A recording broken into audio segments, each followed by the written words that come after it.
Então tá, vamos lá. Doutor Magnus, então, com a palavra.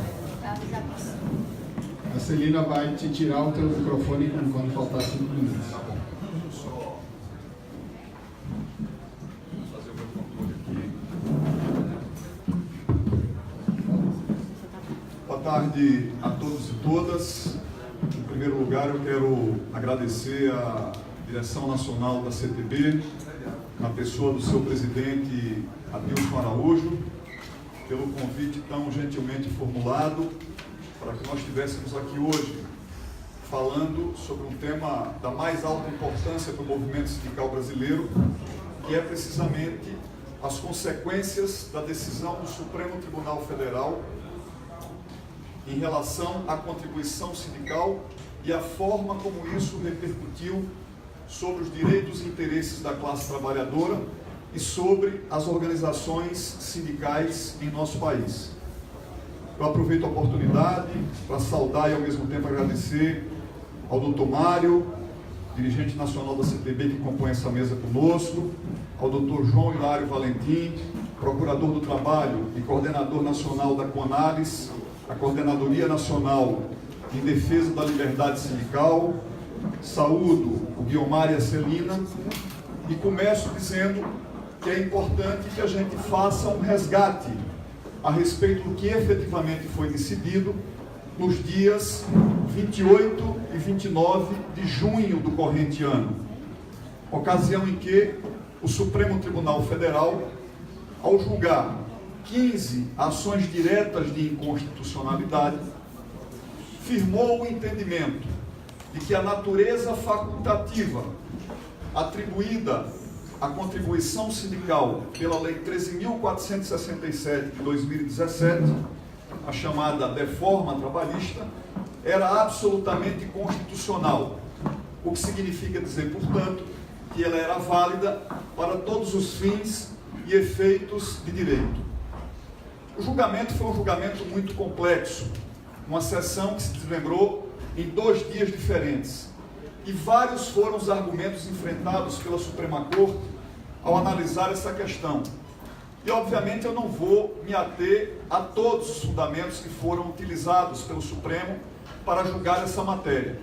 Eu vou, na verdade, me posicionar em relação a 4 argumentos centrais que me parecem mais relevantes e de mais fácil compreensão a respeito da decisão que foi tomada sobre essa matéria.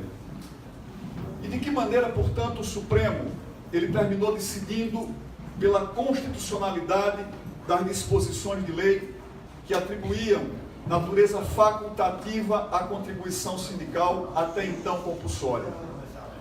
Em primeiro lugar, disse o Supremo Tribunal Federal que o caráter facultativo da contribuição sindical era absolutamente necessário para substituir o caráter compulsório até então atribuído, pelo simples fato de que, ao se impor uma contribuição sindical compulsoriamente, se estaria violando o chamado princípio da liberdade sindical negativa, em razão do qual nenhum trabalhador pode ser obrigado a filiar-se ou manter-se filiado a uma entidade sindical. Então esse foi o primeiro fundamento constante da decisão do Supremo para validar, para declarar constitucional a natureza facultativa da contribuição sindical até então compulsória. O segundo fundamento que foi utilizado consistia na tese de que era absolutamente necessário suprimir a transferência de recursos públicos para entidades de natureza privada, que isso seria uma distorção do modelo econômico brasileiro, que precisaria ser corrigida por intermédio das ações diretas de inconstitucionalidade propostas.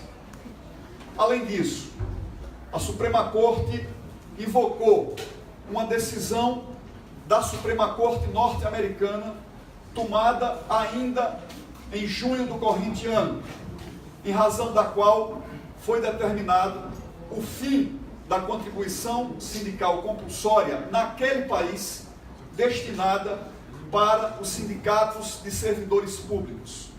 Então, no entendimento dos ministros do Supremo Tribunal Federal, essa decisão tomada pela Suprema Corte norte-americana seria um parâmetro importante que deveria ser seguido pelo Supremo Tribunal Federal brasileiro.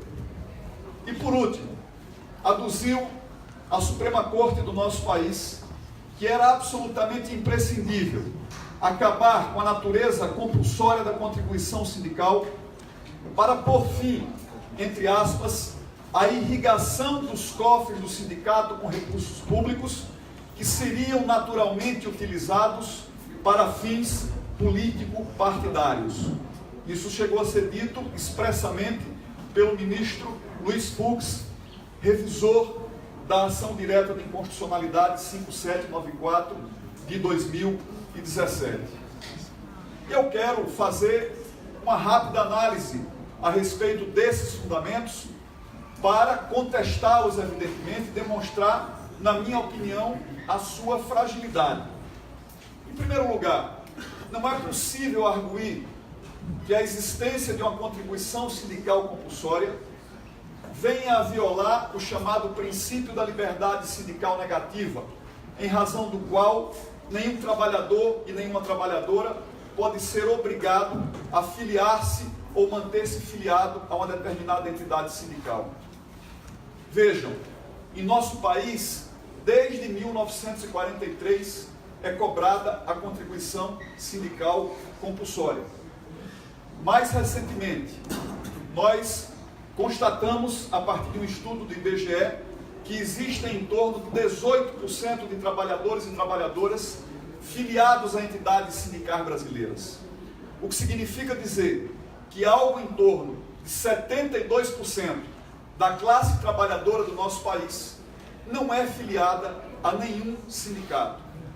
Portanto, se a compulsoriedade da contribuição sindical obrigasse alguém a se filiar a um sindicato, nós não teríamos 72% da classe trabalhadora brasileira desfiliada das suas entidades representativas, o que demonstra a inconsistência desse argumento aduzido por nossa Suprema Corte.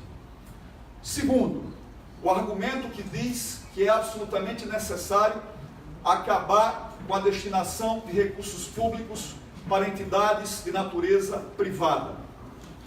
A pergunta que não quer calar é a seguinte: mas só vão recursos públicos para os sindicatos de trabalhadores ou mesmo de empregadores em nosso país? E a resposta é não.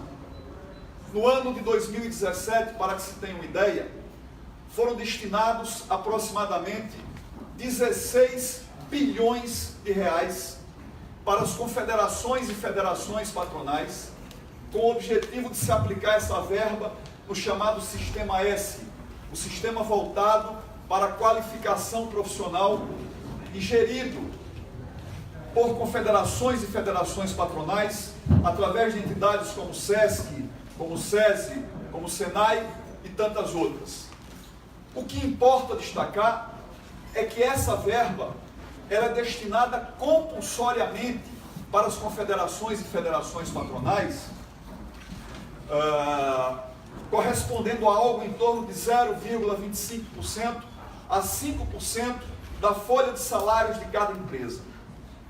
E deste valor que é destinado para as confederações e federações patronais, 3 bilhões de reais foram carreados para essas entidades a título de taxa de administração. É como se fosse uma remuneração proporcionada às confederações e federações patronais com o objetivo de gerir o chamado Sistema S. Apenas para que vocês tenham uma ideia, no ano de 2017, todas as entidades sindicais de empregados e todas as entidades sindicais de empregadores receberam o montante de 3 bilhões de reais a título de contribuição sindical, que é equivalente ao que foi pago às entidades patronais a título de taxa de administração dos recursos do Sistema S.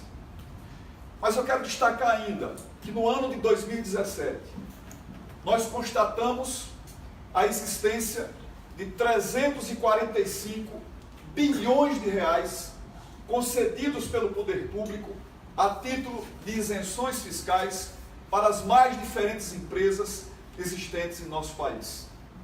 Então a pergunta que não quer calar mais uma vez é a seguinte: quer dizer que nós vamos moralizar os recursos públicos e a sua destinação, acabando com a verba de natureza pública destinada às entidades sindicais de trabalhadores, quando as entidades patronais continuam a se beneficiar das verbas do Sistema S, quando as empresas continuam a se beneficiar de isenções fiscais bilionárias, muitas vezes superiores àquelas concedidas às entidades sindicais?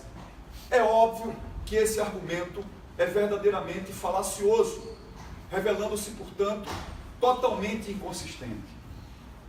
Em terceiro lugar, quanto à arguição de que a Suprema Corte norte-americana ela teria decidido por declarar inconstitucional uma contribuição sindical compulsória destinada aos sindicatos de servidores públicos daquele país. Ele é verdadeiro. Mas o que se omite nessa argumentação é precisamente o fato de que por 38 anos essa contribuição foi regularmente descontada em favor dos sindicatos de servidores públicos daquele país. E que por uma maioria de 5 votos a 4, a Suprema Corte norte-americana terminou decidindo pela declaração de inconstitucionalidade desta modalidade de contribuição, o que demonstra, portanto, que não é absolutamente um bicho de 7 cabeças a cobrança de uma contribuição compulsória em favor de uma entidade sindical de trabalhadores, quer no Brasil, quer nos Estados Unidos da América. Por último, quanto ao argumento de que era preciso acabar com a contribuição sindical compulsória para que se deixasse de irrigar os cofres dos sindicatos com recursos públicos a serem utilizados para fins político-partidários. Seguramente, esse argumento não leva em conta sequer a legislação eleitoral em nosso país, que proíbe expressamente a utilização de quaisquer recursos de entidades sindicais para fins político-partidários. Portanto, se alguma entidade comete o ilícito de violar este princípio, que ela seja acionada judicialmente para responder pelo seu ilícito, não sendo razoável, portanto, que se acabe com toda a contribuição sindical para as entidades brasileiras sob esse fundamento. Isso tudo revela, na minha opinião, que os fundamentos utilizados pela Suprema Corte brasileira para declarar constitucionais os dispositivos da Lei 13.467 de 2017, ao reconhecer como facultativa e legitimamente facultativa a natureza da contribuição sindical, são argumentos tecnicamente frágeis, que só se explicam pela composição majoritariamente neoliberal da nossa Suprema Corte, que ao longo dos últimos anos sempre tem decidido matéria trabalhista em desfavor da classe trabalhadora brasileira. Mas além disso, eu quero chamar a atenção para um outro aspecto importante no julgamento das ações diretas de inconstitucionalidade. É que em nenhum momento, nenhum dos ministros que fez uso da palavra chegou a se manifestar claramente se a autorização prévia e expressa exigida por lei para desconto das contribuições sindicais em folha de pagamento deveria ser concedida por Assembleia de Trabalhadores ou individualmente por cada trabalhador determinado. Eu acompanhei a sessão de julgamento por 2 dias, fiz a sustentação oral em nome das centrais sindicais e não vi nenhum ministro ou ministra fazer qualquer referência a esse tipo de conflito, qualquer consideração a esse respeito. Portanto, é muito pouco provável que o acórdão que venha a ser prolatado naquele julgamento, ele traga alguma menção a este fato.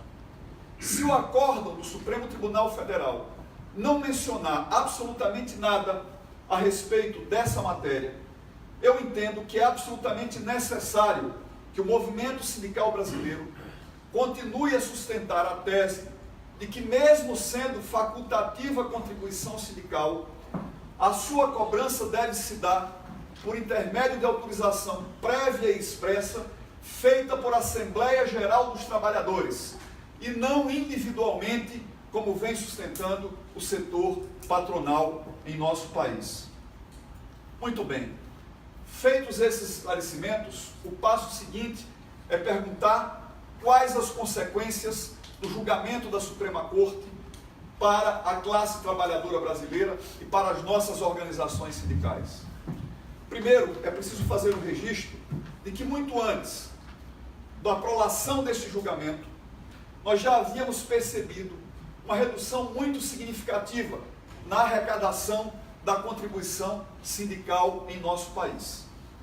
Em matéria publicada em 4 de junho do corrente ano, o jornal O Estado de São Paulo informa que em março de 2018 houve uma redução da arrecadação da contribuição sindical correspondente a 88% em comparação com os valores arrecadados em março de 2017.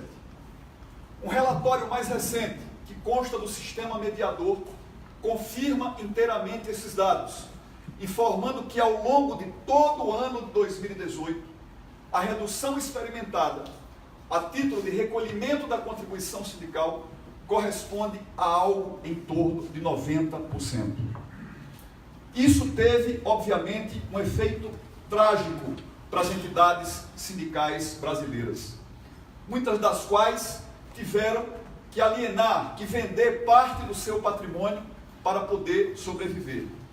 A CUT e a Força Sindical, por exemplo, estão com suas respectivas sedes à venda para conseguir manter-se em funcionamento. Mas não é apenas isso. É preciso registrar que houve uma queda significativa na prestação dos serviços ofertados pelos sindicatos aos seus associados e associadas, tanto no plano da assistência jurídica, como da assistência médica, como na assistência odontológica, e assim sucessivamente. E o pior, e o mais grave, essa escassez de recursos provocou uma redução na atividade sindical reivindicatória em defesa dos direitos e dos interesses da classe trabalhadora brasileira.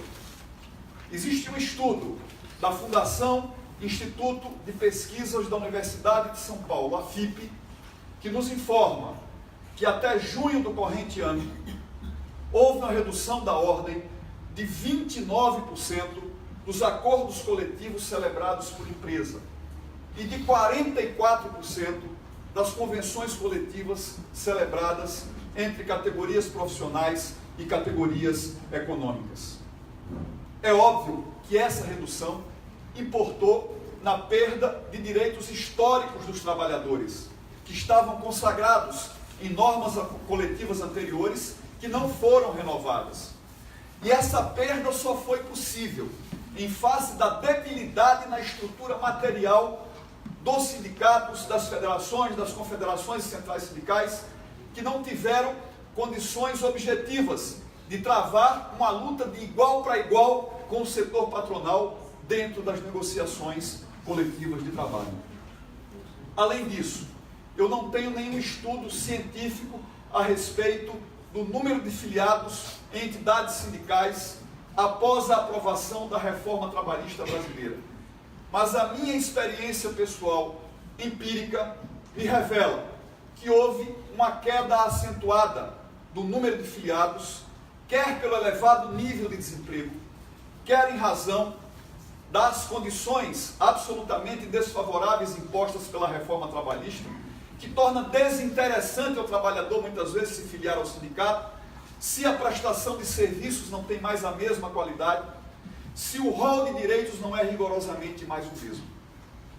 Todo esse quadro está a demonstrar, portanto, que a decisão do Supremo Tribunal Federal a respeito dessa matéria foi absolutamente trágica para o movimento sindical brasileiro, podendo levar com toda certeza à extinção de uma série de entidades sindicais em nosso país. Muito bem, traçado esse panorama, a grande pergunta que se impõe é o que fazer? Como reagir diante deste contexto? A primeira coisa seria, com toda certeza, dar continuidade a algo que as nossas entidades já estão fazendo, que é intensificar uma campanha de filiação em massa, para fazer com que recursos voluntários venham a ingressar em maior quantidade para nossas entidades. Mas, além disso, é absolutamente necessário que nós continuemos a cobrar a contribuição sindical, que tornou-se facultativa, mas não veio a ser extinta. O que significa dizer que, do meu ponto de vista, eu não consultei a direção nacional da CTB a esse respeito, mas estou dando a minha opinião, para 2019, nós deveríamos preservar a orientação que nós demos aos nossos sindicatos em 2018, e dizer que eles devem convocar uma assembleia ampla de toda a categoria profissional, sócios e não associados, para deliberar sobre a autorização prévia e expressa para desconto da contribuição sindical. E em sendo aprovada esta autorização, que se notifiquem os empregadores para que eles façam o desconto devido em favor das entidades sindicais, e na hipótese dos empregadores assim não procederem, que nós possamos ajuizar as ações de cumprimento de obrigação de fazer para que este objetivo seja alcançado. Ações de cumprimento cuja minuta foi disponibilizada para todos os sindicatos filiados à CTB em nível nacional. Segundo, ou melhor, terceiro, é absolutamente necessário que nós continuemos a lutar pela redação de cláusulas em acordo de convenção coletiva de trabalho que assegurem o desconto da contribuição assistencial com base em autorização prévia e expressa de Assembleia dos Trabalhadores e Trabalhadoras. Isso parece óbvio, entretanto, é preciso registrar que, sobretudo, nos 6 primeiros meses posteriores à reforma trabalhista, houve uma enorme resistência do setor patronal a celebrar acordos e convenções em que ficasse garantido o direito à contribuição assistencial a partir de autorização prévia e expressa em Assembleia. É preciso, portanto, ter em mente que algumas medidas contribuíram muito para que o cenário esteja mais favorável à celebração de acordos e convenções com este conteúdo. As notas técnicas, por exemplo, do Ministério Público do Trabalho, abordando essa matéria, foram de enorme valia para que o movimento sindical conseguisse dobrar o setor patronal e romper com essa resistência à inscrição de cláusulas versando sobre a contribuição assistencial a partir de autorização prévia e expressa de Assembleia. Além disso, a celebração das convenções coletivas pelos sindicatos de bancários em nível nacional deu uma enorme força para que essas negociações, até então travadas pela intransigência do setor patronal, conseguissem fluir um pouco melhor. Portanto, o cenário está mais favorável. E nós temos que se utilizar desses recursos, invocar a nota técnica do Ministério Público do Trabalho, decisões judiciais que nos são favoráveis, que não apoiam a nossa tese, para garantir a celebração de acordos e convenções que garantam cláusulas normativas, prevendo a garantia do desconto da contribuição assistencial a partir de desconto com base em autorização prévia e expressa de Assembleia. Em quarto lugar, é absolutamente imprescindível, sobretudo que as centrais sindicais brasileiras, elas iniciem um movimento com o objetivo de reformar o precedente normativo 119 do Tribunal Superior do Trabalho, que determina que as contribuições assistenciais só podem ser cobradas dos sócios da entidade. E há um ambiente muito favorável para que isso aconteça. Houve uma reunião recente, agora no mês de outubro, na sessão de dissídios coletivos do Tribunal Superior do Trabalho, em que o ministro, vice-presidente do TST, Renato Lacerda Paiva, chegou a declarar expressamente que aquela corte, conjuntamente com o Ministério Público do Trabalho, preocupados com a necessidade de sobrevivência das entidades sindicais, começou a estudar uma forma de rever o precedente 119, de modo a garantir a estruturação material das entidades. Entretanto, disse o ministro Renato Lacerda Paiva que seria muito importante a definição de um parâmetro em termos de valores a serem descontados a título de contribuição assistencial. E esse parâmetro corresponderia a meio dia de salário por ano, o que equivale a 1,6% da nossa contribuição, da nossa remuneração diária de cada trabalhador. Vejam, primeiro, acho que nós temos que louvar essa iniciativa do Tribunal Superior do Trabalho e do Ministério Público do Trabalho. Entretanto, é preciso destacar que este valor é absolutamente insuficiente, na minha opinião, para a manutenção das entidades sindicais brasileiras. Apenas para que se tenha uma ideia, existe no Tribunal Regional do Trabalho da 2ª Região, no estado de São Paulo, um precedente normativo determinando que a contribuição assistencial deve equivaler a 5% sobre o valor do salário de um empregado, o que é 3 vezes superior a essa proposta formulada pelo ministro Renato Lacerda Paiva. Portanto, nós temos que colocar como meta, em 2019, a necessidade de estabelecer um diálogo com o Judiciário e com o Ministério Público para construir uma proposta efetiva de revisão do precedente 119, na perspectiva de torná-lo viável e permitir uma sobrevivência efetiva para as entidades sindicais brasileiras. Quero, por último, chamar a atenção para uma outra questão muito importante, que diz respeito precisamente a um entendimento que vem se consolidando no âmbito do judiciário brasileiro e que aponta no sentido de só permitir a aplicação dos acordos e convenções coletivas de trabalho aos trabalhadores que sejam filiados às entidades sindicais. Eu quero aqui fraternalmente manifestar a minha discordância com esse entendimento. Primeiro porque considero inconstitucional, à medida em que o artigo 8º, inciso 4º da Constituição da República é claro ao determinar que a representação dos sindicatos em nosso país se faz em nome de toda a categoria. Consequentemente, os direitos e obrigações decorrentes de acordos e convenções devem ser aplicados a toda a categoria profissional.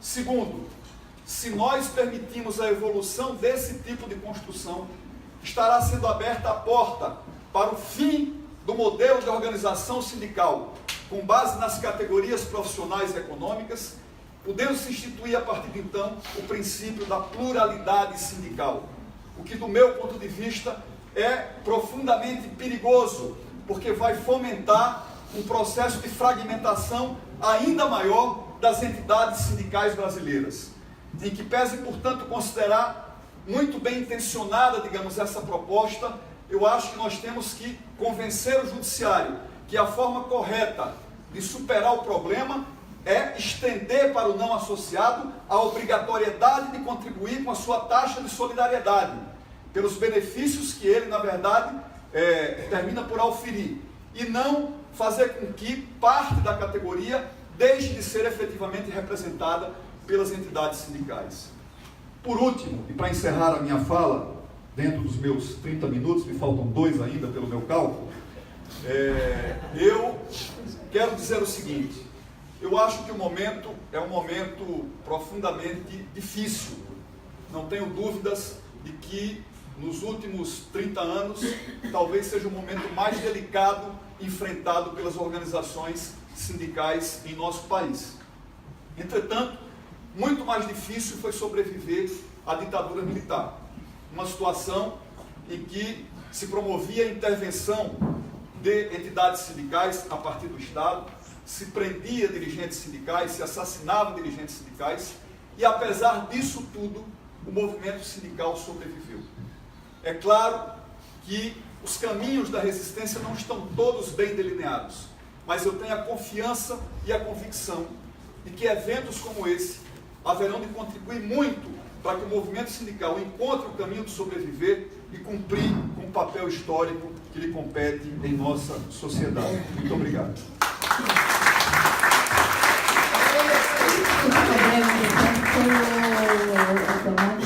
Que já estava na hora de encerrar.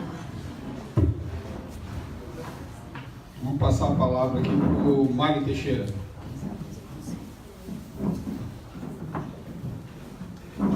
Queria cumprimentar os companheiros da mesa, especialmente ao Dr. João Valentim, nosso coordenador da CONALES, que com certeza será a parte principal dessa apresentação. Queria cumprimentar especialmente todos os companheiros e companheiras presentes e o pessoal do apoio aqui do trabalho da CTB e, sobretudo, agradecer essa oportunidade também da gente fazer a nossa apresentação sobre esse tema tão importante aqui nesse evento. Eu começaria dizendo que, não obstante o relator desse processo tenha colocado as posições muito claras em defesa dos pontos que nós defendemos, mas como foi bem colocado aqui pelo Magno, a decisão da turma que deixou o relator vencido, ela foi realmente devastadora para os trabalhadores. Nesse processo estava bem clara as duas modalidades de inconstitucionalidade que existia no processo, que era a inconstitucionalidade formal e a inconstitucionalidade material. Isso ficou bem claro, o relator entendeu bem, o relator colocou bem essa questão, só que realmente o encaminhamento de cada ministro percebia-se uma intenção deliberada de votar contra os sindicatos.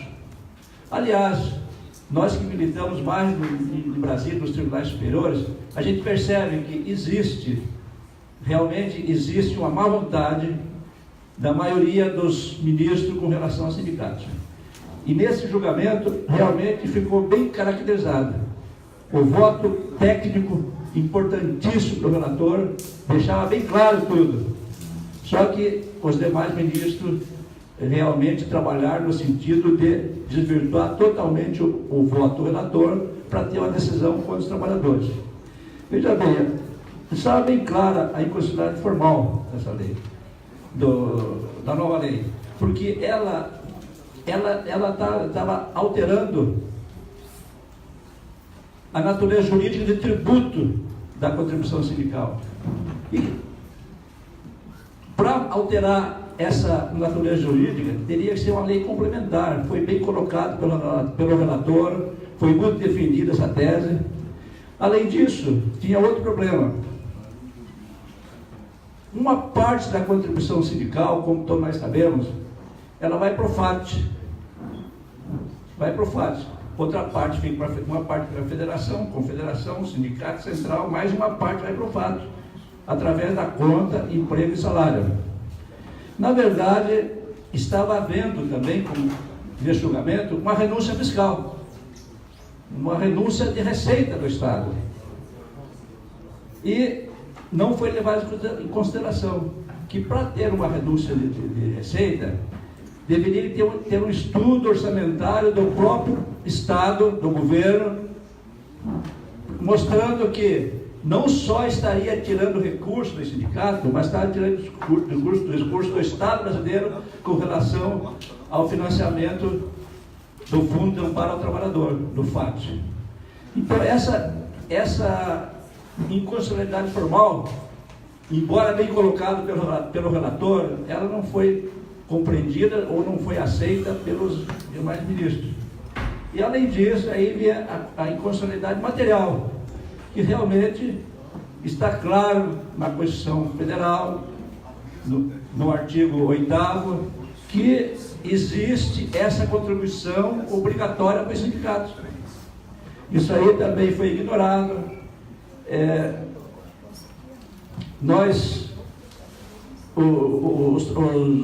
Tanto a Codimaf, que era autora da DIN, quanto os amigos cures trabalharam, apresentaram memoriais, mas não houve, digamos, o convencimento da maioria dos ministros como todos, só o relator que entendeu a nossa tese.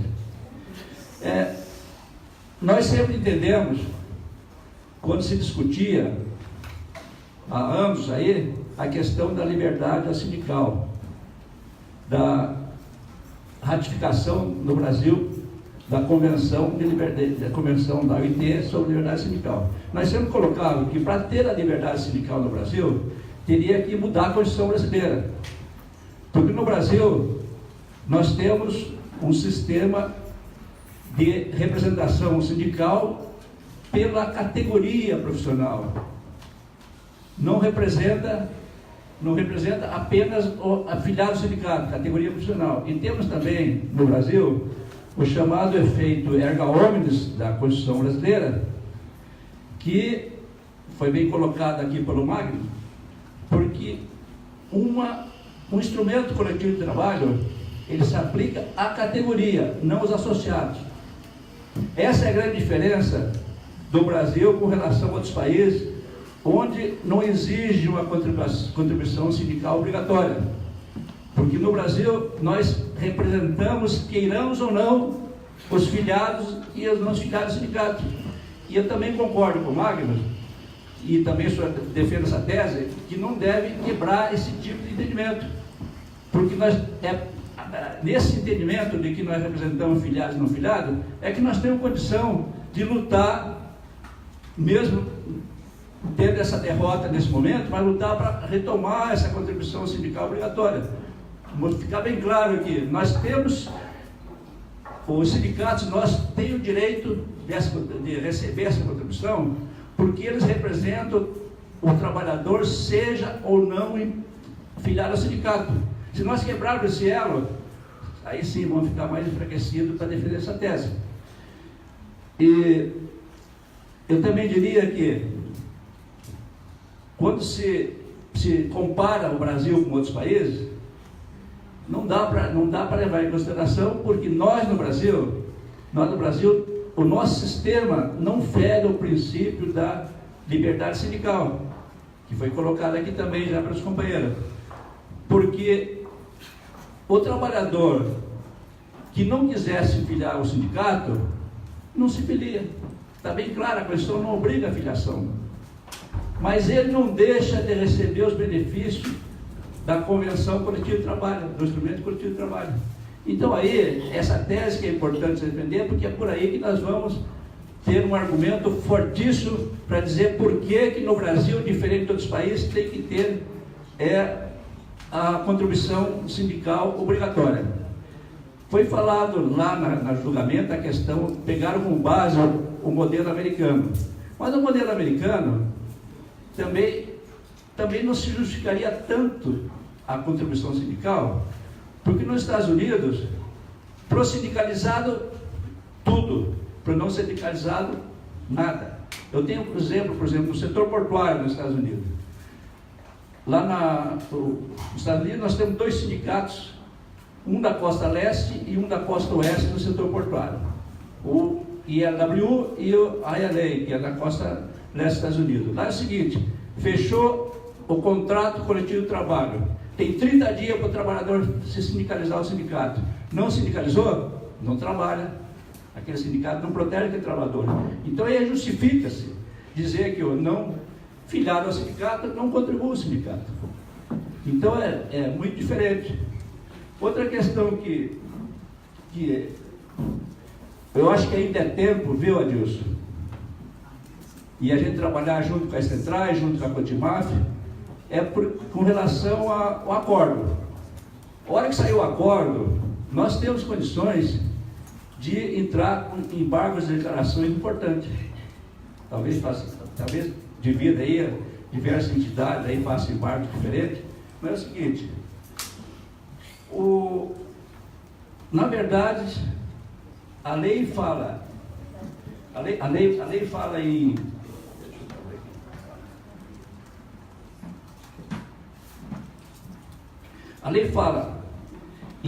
autorização prévia e expressa.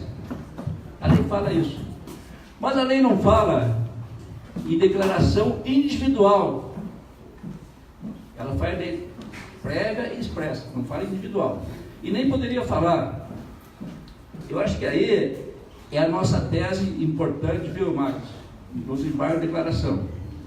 É que essa decisão seja modulada, muito bem modulada, no sentido de deixar bem claro o que é autorização prévia e expressa. Porque nós estamos tratando aqui de uma questão coletiva. Se trata de uma questão coletiva e a nossa própria Constituição diz que o nosso sindicato representa a categoria, o sindicato representa a categoria. Quer dizer, está bem clara que a representação é coletiva. Então, essa autorização prévia e expressa tem que ser coletiva. Eu acho que aí nós temos que pedir, requerer na modulação do acordo que fique bem claro o que é autorização prévia e expressa. Porque essa autorização prévia e expressa, ela não pode ser uma autorização perante a empresa ou só perante o sindicato. Ela não pode. Será que ela pode ser uma autorização verbal ou tem que ser escrita? Ou será que ela tem que ser numa assembleia sindical? Eu acho que nós temos que defender que, como o sindicato defende coletivamente a categoria, não é nem o associado, essa autorização prévia expressa deve ficar bem claro, quem sabe, a gente tentar essa modulação através do embargo de declaração no acordo, quando sair o acordo, no sentido de que, pelo menos isso, o tribunal deixe bem claro, que quando se fala em autorização prévia expressa, tem que ser autorização através assemblear, autorização através da assembleia do sindicato. E eu acho que aí a gente tem condição de, pelo menos, minorar essa questão. E eu acho que tem uma lógica muito grande isso aí, porque não pode ser delegado a terceiro uma intervenção no sindicato, porque do jeito que está, tem empresas, e no setor portuário está bem claro isso aí, que ela diz, não, eu só aceito aqui se você individualmente me trazer uma declaração. Significa que a empresa está interferindo na organização sindical, o que isso aí é impedido somente pela Convenção 98 da OIT. Se é uma intervenção indevida, eu acho que nós temos que procurar trabalhar junto, fazer, quem sabe, a reunião com as demais centrais, com a Condimaf, para que a hora que sair o acordo, se não sair essa modulação no acordo, a gente tentar, através de embargo de declaração, fazer um trabalho que, no sentido de que o relator proponha essa alteração, e eu acho que é fácil, o relator é fácil de trabalhar, e também, paralelamente, as centrais levar memoriais para todos os ministros, pedindo que na modulação da decisão fique bem clara que essa autorização prévia tem que ser prévia expressa, pode ou não, deve ser feita pela Assembleia do Sindicato. Tem muito tempo? E eu acho que é importante, nós temos acompanhado o trabalho do Ministério Público. Nós já tivemos diversas reuniões lá em Brasília com o Dr. Fleury, tivemos com o Dr. João Valentim também, e eu acho que essa orientação que vem sendo baixada, essas notas técnicas do Ministério Público, elas estão indo nessa direção de que essa autorização, que é muito importante, ela tem que ser feita em assembleia. E eu acho que por aí nós vamos conseguir dar um passo importante e talvez, não sei se recupera 100%, mas acho que a gente tem condição de recuperar muito esse recurso para manutenção do sindicato. Uma outra questão que é muito importante, principalmente para a CTB e para a CUT também, né, é que existe uma omissão aí com relação à contribuição sindical rural. Nós tivemos reunido, inclusive lá no Ministério Público, tivemos reunido na CONTAG, já estivemos no Ministério do Trabalho, porque a hora de fazer a divisão da contribuição, do recurso da contribuição sindical rural, não tem sido repassado de nada de recursos para as centrais. Nós estamos com um processo lá no Ministério do Trabalho e tínhamos até um compromisso até desse ministro anterior, esse ministro que está hoje, que ele iria nos ajudar, ia autorizar que a CONTAG, ao fazer a distribuição da contribuição sindical, que está a cargo dela, da CONTAG, ela pudesse passar uma parcela para as centrais sindicais. Ela, inclusive, já tentou passar há um tempo atrás, mas ela teve um problema que parece que o Ministério Público, não é isso? O Ministério Público interferiu e praticamente ameaçou a processar a CONTAG. Aí ela teve recuar. Mas parece que agora nós estamos no caminho pronto para que o Ministério do Trabalho autorizasse que fizesse essa distribuição. Não se sabe como é que vai ficar, não se sabe nem se vai ser mantido o Ministério do Trabalho, então a gente vai ter que recomeçar esse trabalho por aí. E até porque nós temos alguns compromissos, até internacionais, assumidos, com esse Ministério do Trabalho que existe, como está hoje, estruturado, assumido. No ano passado nós tivemos a reunião do BRICS sindical, que foi em Pequim. Esse ano nós tivemos uma reunião na África do Sul e ficou definido que o ano que vem, 2019, esse encontro do BRICS sindical vai ser feito no Brasil. O ministro do Trabalho que estava presente assumiu esse compromisso. Agora, até isso nem se sabe se vai acontecer. Porque parece... Primeiro porque tem a China pelo meio, né? Então, é um problema sério, porque está tudo programado, que seria... A ideia era fazer em São Paulo, e tinha um grupo querendo fazer no Rio de Janeiro. Mas, inclusive, a coordenação esse ano, parceria da Força Sindical, não é, Adilson? Esse ano da Força Sindical, o ano passado foi nossa. Então, nós não sabemos como andar com esse... Não sabemos como vai ficar o Ministério do Trabalho.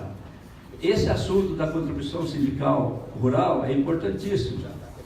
É importantíssimo, porque a ideia é que a gente conseguisse uma declaração de que ele teria que devolver, que aquela parte da contribuição sindical rural também teria que ser partilhada para as centrais sindicais. Aberto esse caminho, haveria a possibilidade também da gente tentar rever o retroativo. Então, esse assunto também é importante. Eu acho que em termos de recursos para a nossa central sindical e para os sindicatos, principalmente os sindicatos ligados à área rural, porque agora também com relação aos sindicatos do setor patronal rural, eu não sei como é que ficaria, não sei até onde eles teriam interesse, mas os empregados, os empregados do setor rural, eles têm aquela participação, ela tem condição de passar uma parcela de contribuição para reforçar o caixa das centrais sindicais, principalmente da CTB e acho que da CUT. Eu não sei se outras centrais têm, o Adilson está conversando com eles aí, e eu acho que o mais importante agora, e vamos ver depois aqui as palavras do doutor João Valentim, eu entendo, viu, pessoal, que a gente tem que trabalhar, aguardar esse acordo e começar a pensar nos embargos de declaração para tentar reverter um pouco da situação a favor do nosso sindicato, das federações, confederações e principalmente da nossa central. Seria isso, pessoal. Muito obrigado.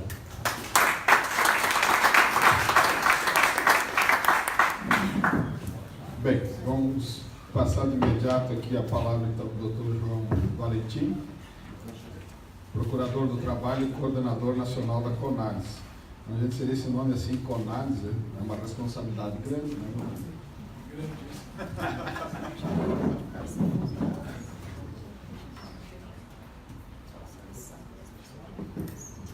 Pessoal, só para nós organizarmos aqui, depois quem quiser fazer a inscrição, a gente vai abrir umas 10 intervenções, uns 3 minutinhos para fazer perguntas ou colocações, né?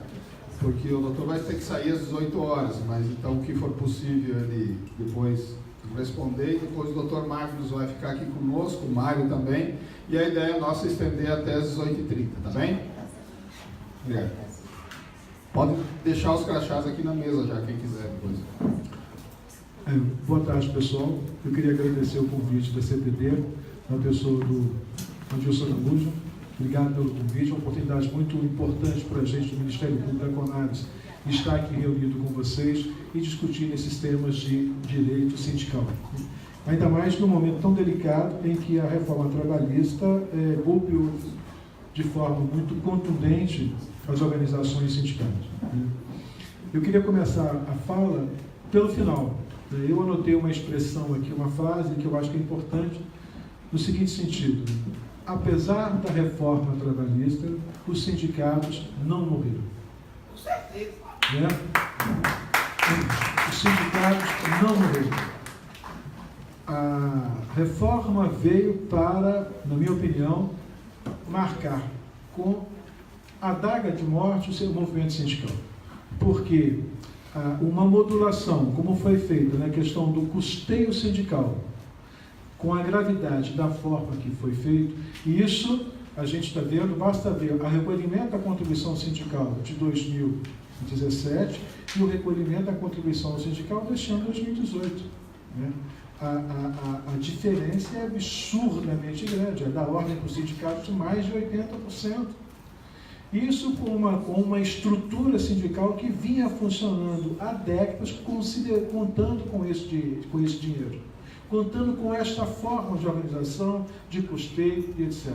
Então, a interpretação que eu faço, pessoalmente, é no sentido de que veio para poder esfacelar o movimento sindical, acabar com a ação política dos trabalhadores.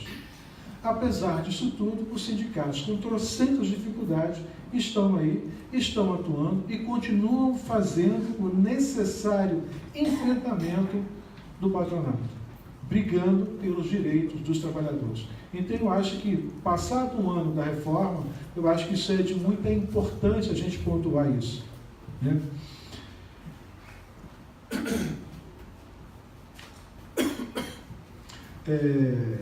E a reforma na questão do custeio fez isso da forma mais delicada possível, porque cuidou de tratar de uma contribuição que era compulsória, passando a dizer que ela seria, então, dependeria de uma manifestação prévia e expressa dos trabalhadores.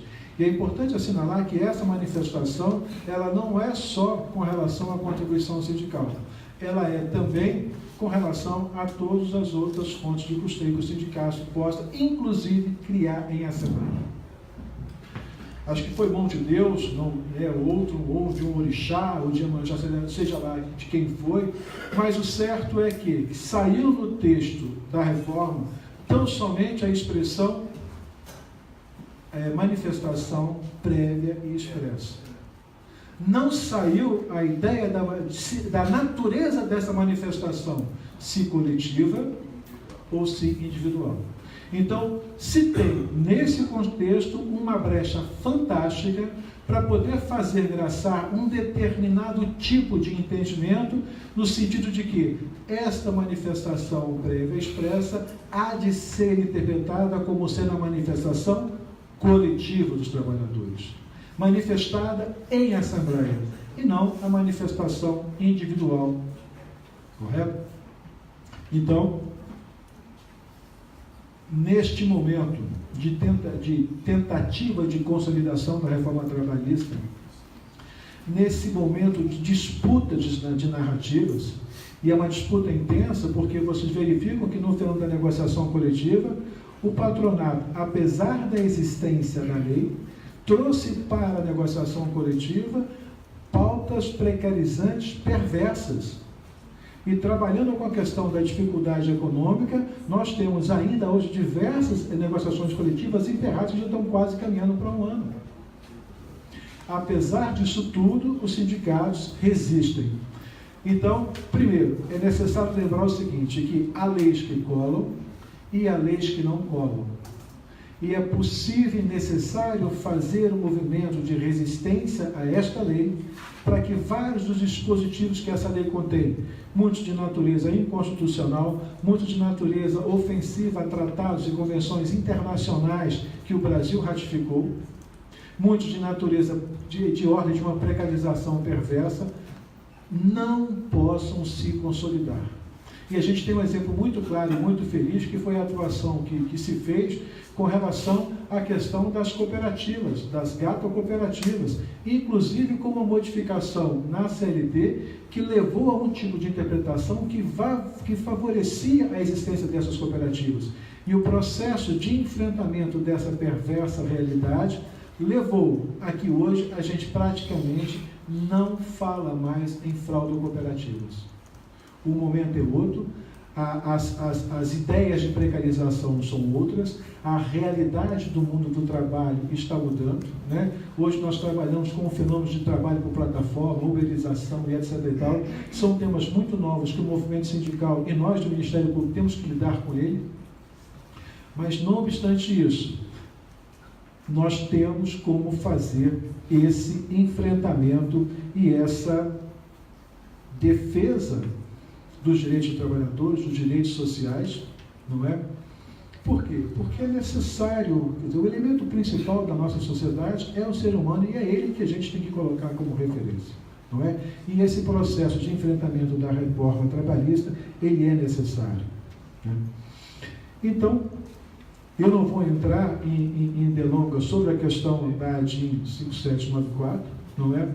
Eu vou fazer uma pequena intervenção na minha fala para lembrar algumas questões e aproveitando a sua fala e lembrando o seguinte, com relação a essa questão da autorização prévia expressa, ela não foi objeto de manifestação de nenhum dos ministros durante a defesa do julgamento. Será que é o caso da gente, com esse Supremo que nós temos, de suscitar essa questão pedindo a manifestação do Supremo? Eu, pessoalmente, preferiria que não fizesse, que o Supremo fosse omisso com relação a essa questão, para que a gente tenha fôlego e mais tempo para fazer o quê? Trabalhar na nossa tese de que a manifestação prévia expressa, ela tem que ser interpretada como sendo de natureza coletiva em Assembleia. Com esse Supremo que nós temos, eu temo muito que a gente possa insistir numa situação em que, na verdade, ela pode ser perversa com a gente. O movimento sindical havia decidido que, nesse momento, com relação à reforma, não provocaria o Supremo Tribunal Federal. Houve uma conversa sobre essa questão e, não obstante isso, acabou se provocando e a gente tem essa questão colocada, nesse momento, com relação ao custeio. Essa decisão desfavorável aos trabalhadores. Não é? Aquilo que parece que pode ser favorável está engavetado, né? Eu acho que aquela outra ação que diz respeito à questão do acesso à justiça, eu acho que temos excelentes argumentos para que essa ação seja julgada procedente. Então, eu acho que politicamente ela está guardada num daqueles escaninhos lá, esperando o momento em que essa situação se resolva de outra forma. Porque o acesso dos trabalhadores ao judiciário está vedado com essas disposições. Os índices demonstram que está havendo e que houve uma redução da proposição de reclamações trabalhistas. Então, o Supremo tem agido politicamente e nós temos uma composição do Supremo nesse momento muito liberal. Então, a gente tem que pensar com mais calma nessas nossas estratégias, né?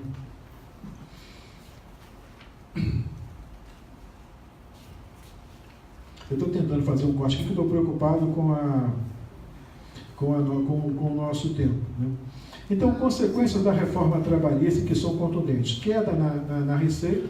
E, para mim, a queda na receita, na verdade, o importante da queda da receita é o que está atrás da queda da receita. Porque isso aqui foi o objetivo. Porque foi o quê?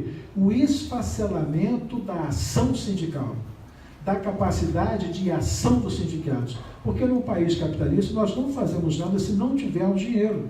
Para colocarmos um dirigente com um carro de som na porta de uma fábrica, precisa de dinheiro. Para comprar o carro, ou para colocar a gasolina, para ter lá uma bateria funcionando para poder dar acesso a um telefone. Então, o que essa reforma fez na questão do custeio foi minar a ação dos sindicatos, a ação política dos sindicatos. E, consequentemente, queda no número de convenções e acordos coletivos, queda na redução do processo de negociação coletiva, endurecimento do processo de negociação coletiva. Pela primeira vez você vê empregadores apresentando pautas de reivindicação precarizantes, correto? E insistindo e jogando muitas vezes com a chantagem da questão do custeio. Você aceita isso e aquilo, que eu facilito a questão do custeio.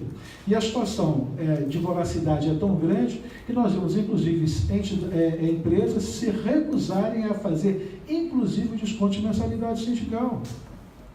Que a empresa tem lá a autorização individual do trabalhador para fazer o desconto da mensalidade sindical, que o trabalhador autoriza quando preenche a ficha de filiação.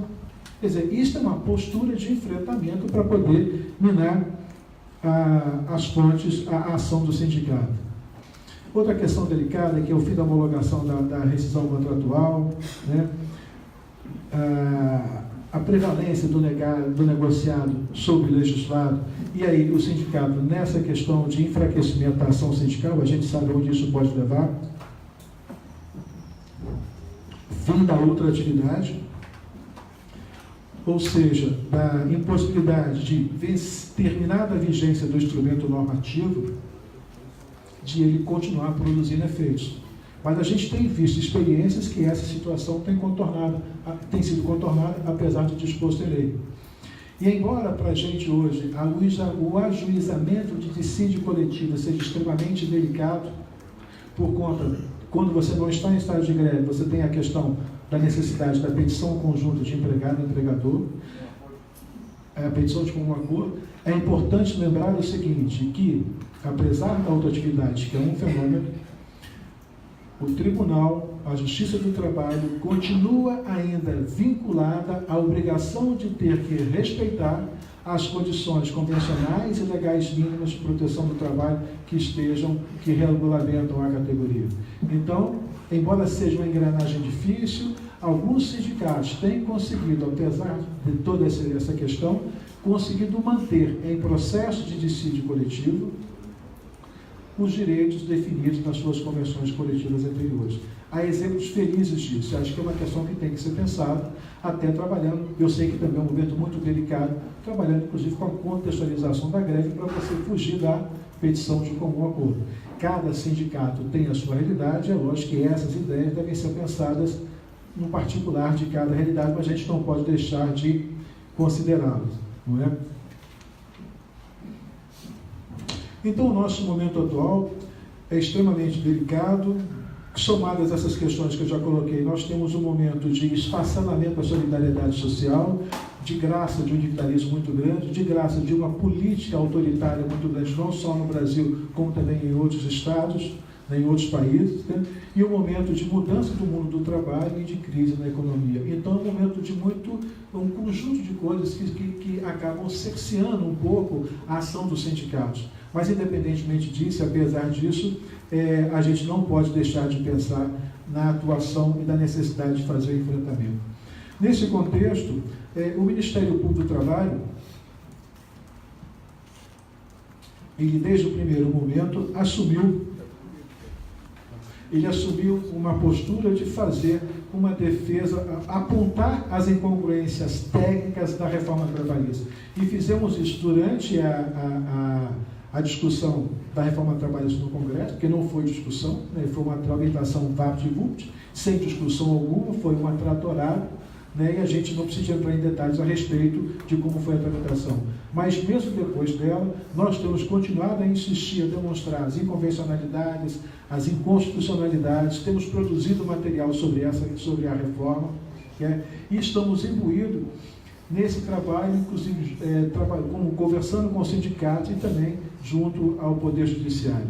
Nas questões mais tocantes à questão da matéria sindical, o Ministério Público, através da CONARES, tem assumido uma postura, e olhando para o nome da nossa coordenadoria, que é de promoção da liberdade sindical, a gente tem incrementado e avançado na defesa da liberdade sindical nos seus mais variados aspectos.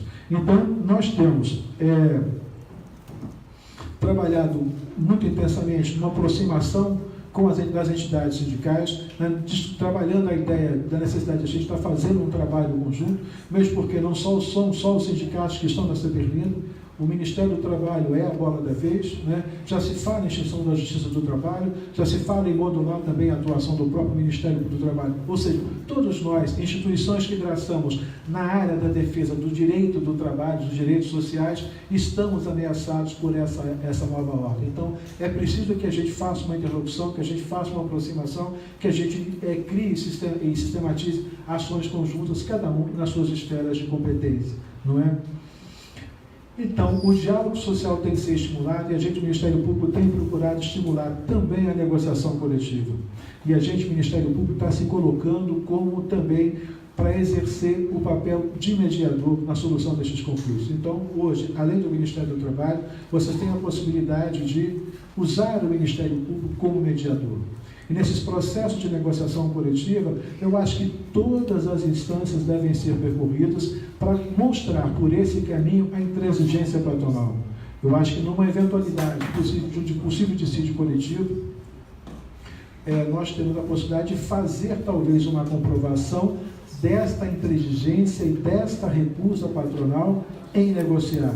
E isso talvez, dependendo da sensibilidade do tribunal, possa produzir alguma coisa interessante, como eu já vi acontecer em alguns lugares, não é? Nós, inclusive, recentemente aprovamos uma resolução, que é a 157, que vai cuidar da questão de estruturar princípios de um sistema de nossa atuação melhorada no campo da mediação. Sindicato é necessário, o empresário precisa de sindicato, é necessário para o mundo capitalista ter um interlocutor dos trabalhadores. Nós temos alguns exemplos, e mais recentemente nós vivenciamos esse ano a greve dos caminhoneiros, que mostrou o quanto é difícil você implementar qualquer processo de entendimento, de negociação, de solução de conflitos, se você não tem um interlocutor confiável. E o sindicato, pelos trabalhadores, é esse interlocutor. Então, esse sistema, apesar dessa perversidade de jogar contra as entidades sindicais, precisa do sindicato. E a gente precisa de colocar esse argumento na mesa também. Correto? O sindicato é necessário para essa interlocução, o sindicato é necessário para a gente ter uma homogeneidade nas relações de trabalho, em termos de sistematização de direitos. Então, o sindicato é necessário nesse contexto. E com relação ao custeio, nós da CONARES publicamos esse ano 2 notas técnicas. Uma especificamente sobre contribuição sindical, onde a gente sabia que ia perder, mas a gente defendeu a constitucionalidade, a inconstitucionalidade da reforma, que foi superada pelo Supremo Tribunal Federal.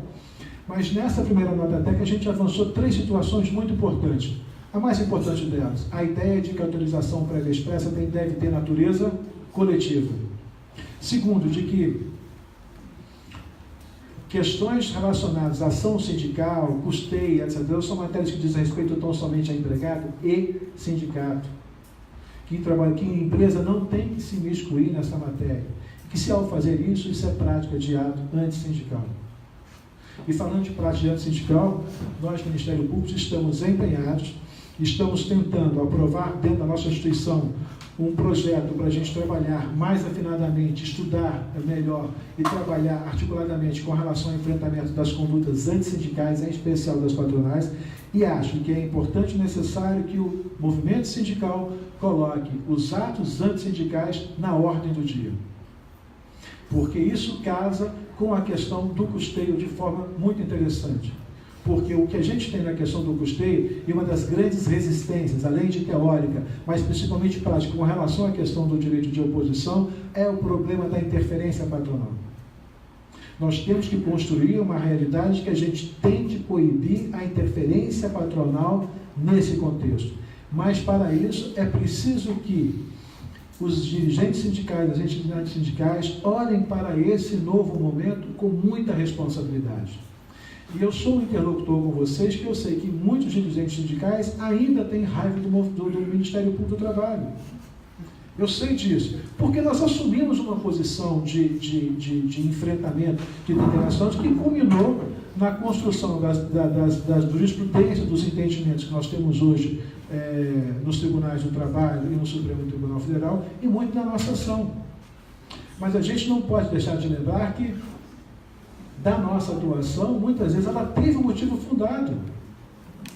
Eu, pessoalmente, vi convenções coletivas que trabalharam com contribuição assistencial da ordem de mais de 10% ao mês. Eu vi convenção coletiva que dizia, que definia que o trabalhador estava, pela convenção coletiva, filiado automaticamente, compulsoriamente ao sindicato, para depois ter lá embaixo uma cláusula de custeio que dizia que cobrava de todo mundo, obrigatoriamente. Infelizmente, o que nós levamos ao judiciário é o quê? É a exceção, é o problema, é a encrenca. Nenhum sindicato que cobrou corretamente dos seus trabalhadores teve o seu caso discutido na justiça. Então, essa jurisprudência perversa que foi construída, reduzindo o custeio das contribuições de Ministra Assembleia tão somente aos trabalhadores filiados ao sindicato, foi construída com base na exceção, quando a gente sabe que a realidade do movimento sindical é diversa. E nesse momento nós estamos diante da mesma situação, porque estamos tentando, diante desse caos produzido pela reforma, tentar construir uma realidade interpretativa nova, que possa, para além da contribuição sindical, criar condição para que os sindicatos possam ter a sua fonte de custeio. Através de qual ideia? E ela está na nota técnica número 2. Qual é a ideia? Defender que o sindicato pode e deve criar fonte de custeio por decisão dos trabalhadores em assembleia, que essa contribuição possa ser cobrada de todos os trabalhadores associados e não associados ao sindicato. Qual é o contrapeso dessa situação que muitos não gostam? Neste momento, é a ideia do direito de oposição. É ruim? Tem a possibilidade da empresa interferir, mas a gente tem como trabalhar isso, normando o direito de oposição, criando contribuição com critério, com responsabilidade, com respeito aos trabalhadores associados e não associados ao sindicato. Então, através da contribuição assistencial, ou a contribuição de assembleia, a gente tem inclusive a possibilidade de construir uma realidade em que essa fonte de custeio possa ir um pouco para o sindicato, para a federação, para a confederação e para a central sindical. Existem experiências nesse sentido. Para isso é preciso que a gente, sindicatos, federações, confederações, centrais sindicais se rearticulem. É preciso criar uma aproximação e uma construção de interesse comum entre sindicatos, federações e confederações, para que a gente possa ter essa estrutura melhor azeitada, melhor organizada. Não se tem que ter medo, por exemplo, da questão da precariedade que a gente está passando, os sindicatos estão passando nesse momento. Eu aprendi, por uma experiência pessoal, até estava falando com o Magnus aqui, é preciso perder para ganhar. E vocês têm a autonomia privada, coletiva em mãos. Vocês têm a capacidade de construir as normas, de construir o direito, de construir uma nova realidade. Não precisam ficar dependendo de Estado. Se a gente trabalhar com essa ideia, se a gente conseguir passar a ideia de que a autorização para via expressa pode ser coletiva, e assentar o que já se vem fazendo historicamente, que é a Assembleia definir custeio, a gente cria uma situação que a gente pode passar por esse momento de maior desespero econômico. Não será a solução, mas é uma perspectiva, é um caminho que a gente vê uma luz que tem certa segurança lá na frente. E é um caminho que pode, inclusive, carregar toda essa estrutura sindical nesse momento. Precisa de articulação, precisa de conversa, precisa de mudança de posturas. Isso é fundamental. Não temos que ter medo do novo, temos que apostar nele. Também acho que não tem fórmula. Não existe uma fórmula segura para essas questões. Nós temos que caminhar e testando, sem medo, e testando as possibilidades. Então, a nota técnica da CONAS é nesse sentido. A gente acredita, a gente espera que a gente possa estar contribuindo para vencer esse momento delicado, correto? E a gente está empenhado em tentar construir internamente uma realidade diferente. Vocês sabem que os nossos procuradores têm independência funcional, vocês sabem que a nossa instituição é plural, como é o movimento sindical. Em termos políticos, nós temos o 8 e temos o 80, temos procuradores mais sensíveis, mais progressistas, mas também temos reacionários, temos conservadores, correto? Mas não é por ser conservador, por ser progressista, que as entidades sindicais não têm que conversar com o Ministério Público. Entendeu? A gente tem no direito uma perspectiva de trabalhar de uma forma mais horizontal, criando condutas nas quais a gente vê a questão de uma forma mais abstrata, mas os casos particulares, as exceções, devem ser trabalhados e devem ser conversados com o Ministério Público. A gente deve construir uma situação de estar relacionando não só na perspectiva coletiva, mas também individual naqueles problemas, naqueles processos que eventualmente vocês tiverem por atuação nossa. Então, é um momento de extrema responsabilidade que a gente tem que insistir nessa questão, tem que insistir na questão do trato das práticas antissindicais. Acho que vocês têm que demandar ao Ministério Público, nessas situações em que vocês visualizarem a interferência das empresas na questão da ação do sindicato e dos trabalhadores, mas em contrapartida vocês têm que ter uma relação de democracia e de responsabilidade com os seus representados. Não é? E acho que a gente vai ter compreensão para entender essa situação, se não no geral, pelo menos na grande maioria dos nossos membros. Correto? Estamos tentando construir esta unidade interna, apesar da independência funcional dos membros. Essa semana agora, ainda nem foi publicado, não sei se vocês sabem, nós temos uma instituição que faz de coordenação e revisão das ações dos membros. Então, quando eu arquivo um procedimento, eu encaminho isso para a nossa CCR e ela avalia aquela minha atuação e homologa e arquiva ou não. Se ela entender que a minha atuação foi precária, que eu não atuei, ela manda devolver aquilo e vai para outro procurador para poder atuar. E aí o procurador tem que atuar efetivamente naquela situação. A CCR, esta semana, em uma reunião nacional, apreciando um conflito de unificação de indecisões da CCR, assumiu e definiu uma postura para o custeio sindical. Definiu a CCR que, primeiro, a Assembleia pode criar contribuição. Segundo, que a contribuição pode ser cobrada de associados e não associados. E terceiro, que deve ser assegurado o direito de oposição. Essa decisão ela é extremamente importante porque a gente entra numa perspectiva nova em que a CCR passará a olhar para a atuação dos membros nesse contexto. E aí, eventualmente, aquelas atuações que chegarem ao Conselho e que forem discrepantes deste entendimento, poderão ser decididos de se retornar às regionais para atuação. Correto? E vocês têm pela lei mecanismos nos quais vocês podem provocar a CCR, que vocês podem provocar a modificação ou a tentativa de revisão da atuação do procurador. correto? Um arquivamento que, de repente, que vocês não gostem, pode ser objeto de um recurso para a CCR, e a CCR rever essa decisão. Então, essa decisão, que é o enunciado número 24 da CCR, está construindo essa ideia de criar esta unidade, esse posicionamento institucional acerca da questão do custeio. Isso, para a gente, é um avanço muito importante. E acho que também, de certa forma, ele vai refletir na ação sindical e, de certa forma, refletirá na ação dos nossos colegas.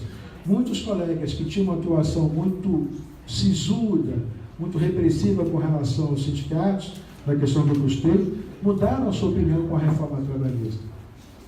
Apesar de tudo, acho que são 8, 7, 8, 9, acho que são 9 membros, porque hoje a CCR está estruturada em 3 subcâmaras, né, que apreciam matérias mais variadas. Muitos colegas não têm posição definida, e muitas vezes a posição da CONALES e a posição da CCR, ela é uma orientação. Então ela cria um facilitador para uma interpretação mais positiva. Lógico que nós continuaremos tendo colegas que vão atuar de uma forma diferenciada, mas isso eu espero que poderá ser uma questão de exceção. Mas volto a insistir na seguinte ideia. Apesar de todo este momento delicado que estamos a viver, em especial os sindicatos, eu olho para essa situação e eu acho que nós temos a possibilidade de construir algo novo, de renascer das cinzas como fênix. E para isso, os sindicatos os dirigentes sindicais têm uma enorme responsabilidade na construção desse algo novo. Não tenho fórmula. Eu acho, na minha opinião, muito pessoal, eu vejo 2 questões que eu acho que são sagradas. Primeiro, a questão da democracia interna e o respeito do sindicato aos anseios e aos trabalhadores associados e não associados, correto? E transparência dessa relação. Eu acho que a partir daí a gente consegue construir algo novo, com cada experiência, com cada entidade sindical. E é lógico, vocês articulados, confederações e com as próprias centrais sindicais da quais estão filiados, têm condição de construir uma realidade na qual um ajuda o outro. A posição de independência, a posição de olhar só para o seu inimigo é uma posição que talvez não seja ideal nesse momento. É necessário que se faça uma articulação mais geral, que assimile o prejuízo, mas que tente, a partir daí, construir algo novo. Vamos ter entidades sindicais que já estão reduzindo, que estão vendendo as suas sedes, que fecharam subsedes, que estão desfazendo o seu patrimônio, eventualmente vão ter entidades sindicais que, de repente, não terão condição de continuar. Aí você tem os mecanismos das fusões para poder pensar, correto? Articulações conjuntas com outros segmentos de categorias, né? Para poder tentar manter serviços, etc. e tal. Há um universo muito grande de ações que podem ser pensadas, né? Tem que estar aberto para isso. E não ficar esperando a ação do Estado. Eu acho que vocês, com a autonomia coletiva que têm condição de construir algo novo. Vocês têm poder para isso. Execute esse poder, não é? Linhas gerais, é isso que eu gostaria de passar para vocês e espero que a gente possa agora conversar um pouco mais nos debates. Nós agradecemos aí aos nossos debatedores, o Dr. Magnus, o Dr. João Hilário e o nosso companheiro aí da direção, Mário Teixeira, desculpa. Então nós temos aqui, nós estamos sugerindo 3 minutos, porque o Dr. João precisa sair às 18 horas, para se tiver alguma pergunta dirigida a ele, tem a condição de responder. Roberto José, depois a Ivânia Pereira.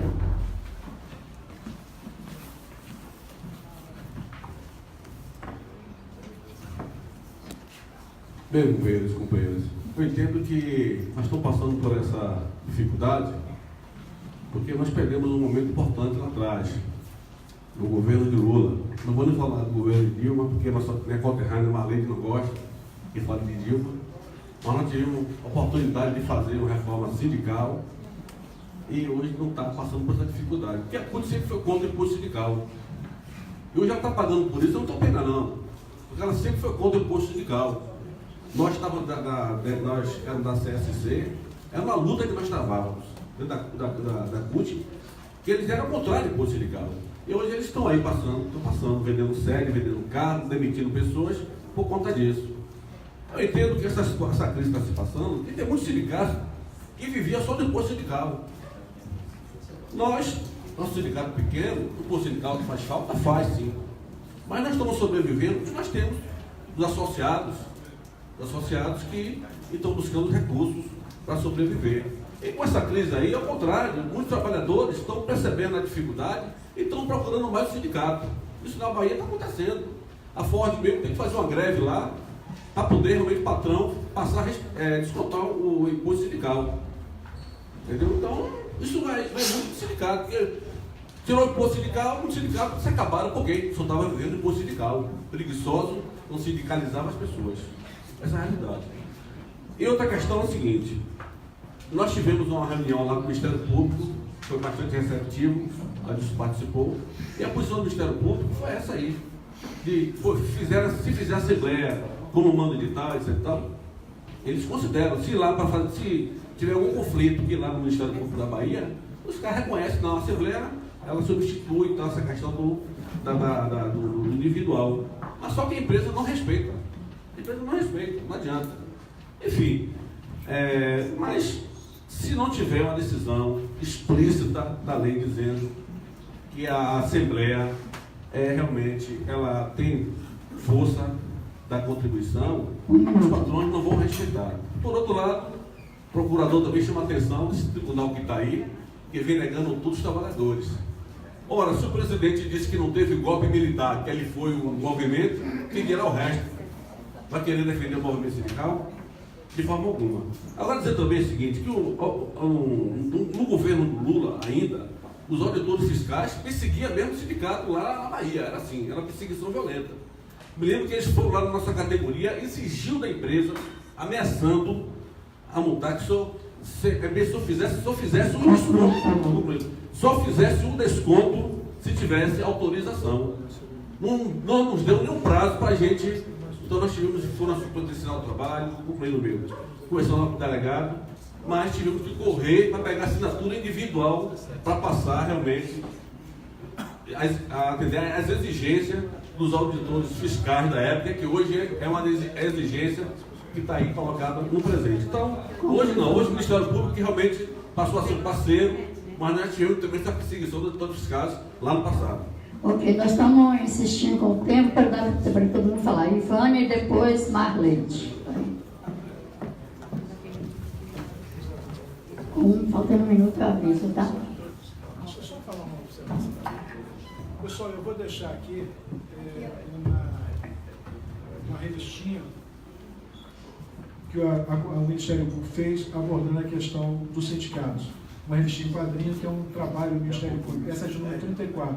A gente falou sobre o sindicato. Então eu vou deixar com vocês aqui, quem quiser depois pega aqui para poder levar e tal, dar uma lida, ok? E dizer o seguinte, que quem quiser reproduzir essa revista, entre em contato com a gente, que a gente autoriza, vocês podem colocar inclusive a logo de vocês na capa, né?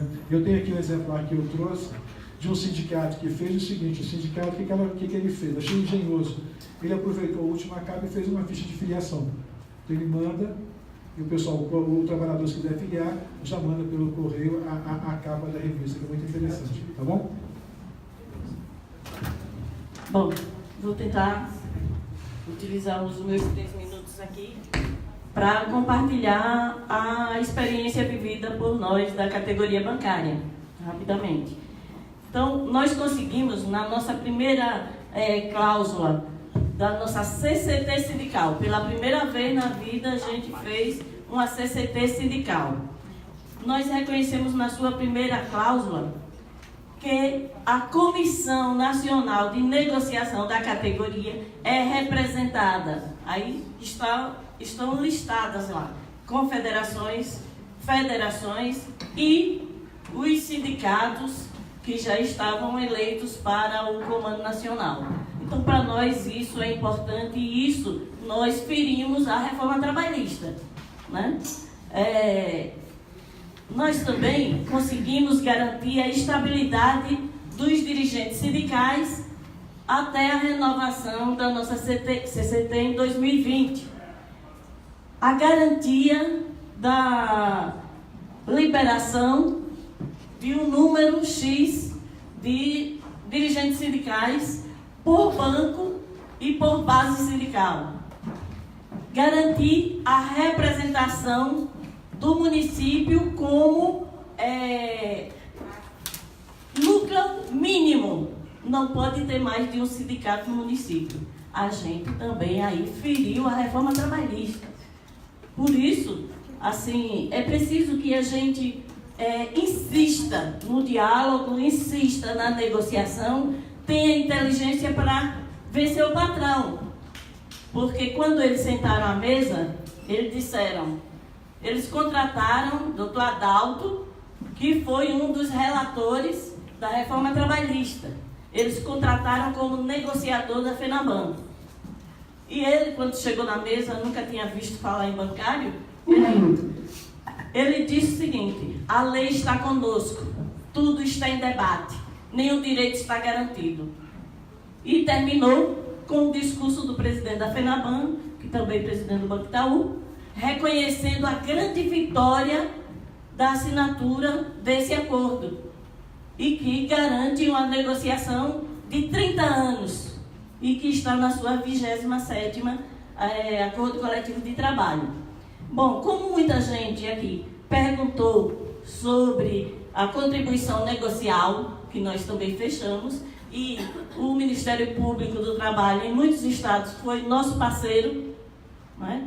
Eu queria só dizer o seguinte: nós colocamos no nosso acordo os valores da contribuição, o limite máximo é R$250, o limite máximo, 1,5% do desconto de todas as verbas do trabalhador, porque a negociação não é para salário base, é para todas as remunerações, não é? Então, fizemos isso, mas a gente achou que era pouco. Nós colocamos também os percentuais de distribuição, 70% para o sindicato, 30% para confederações, 10% permanecerão com essa para repassar às federações e 5% para as duas centrais sindicais representadas no comando, CTB e CUT. E que esse repasse deverá ser feito através das contas correntes disponibilizadas diretamente para a FENABAN. Então, para nós, e que a garantia da contribuição associativa, que é a mensalidade feita no contra-cheque e com prazo para os bancos creditar na conta do sindicato. Então, para nós, isso, nesse momento atual, foi uma grande vitória. Porém, por isso que não vai estar disponível nesse momento para todo mundo, senão a gente botava no site da CTB, porque apesar de estar assinada por patrões e empregados, nós estamos aguardando a homologação do Acordo Coletivo de Trabalho, porque tem grupos de advogados anti-advogados trabalhistas e também o pessoal ligado ao PSTU, que não é signatário do nosso acordo coletivo, que estão aguardando a publicação disso aqui para denunciar o Ministério Público do Trabalho. Então, por isso é que, apesar de estar assinado, não está publicado ainda. Então, mas tem uma cópia com o nosso presidente. Ok, Marleide e depois João Vitor. Olha o seu crachá, não foi?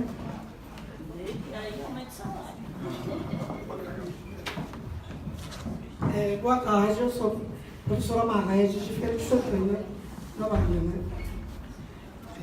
Eu só quero fazer um relato sobre a questão do imposto sindical que aconteceu lá.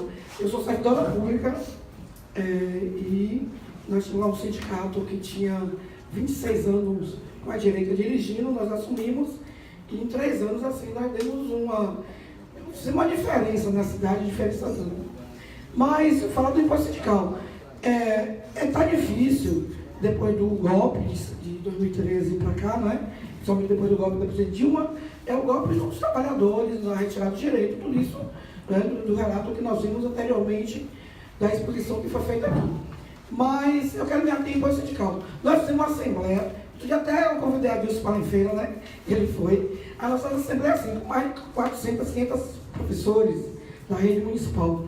E poucos sindicatos estão conseguindo fazer a assembleia para discutir imposto sindical, porque você tem que enfrentar, dizendo olho no olho da classe trabalhadora que você vai pedir desconto. E muita gente não quer. Não é fácil pedir, porque antes era imposto mesmo, ninguém ia fazer a assembleia. Agora não, você tem que encarar a categoria para dizer que você vai solicitar deles esse aval, né, que é a assembleia, e depois prestar conta do que você vai fazer. Nesse sentido,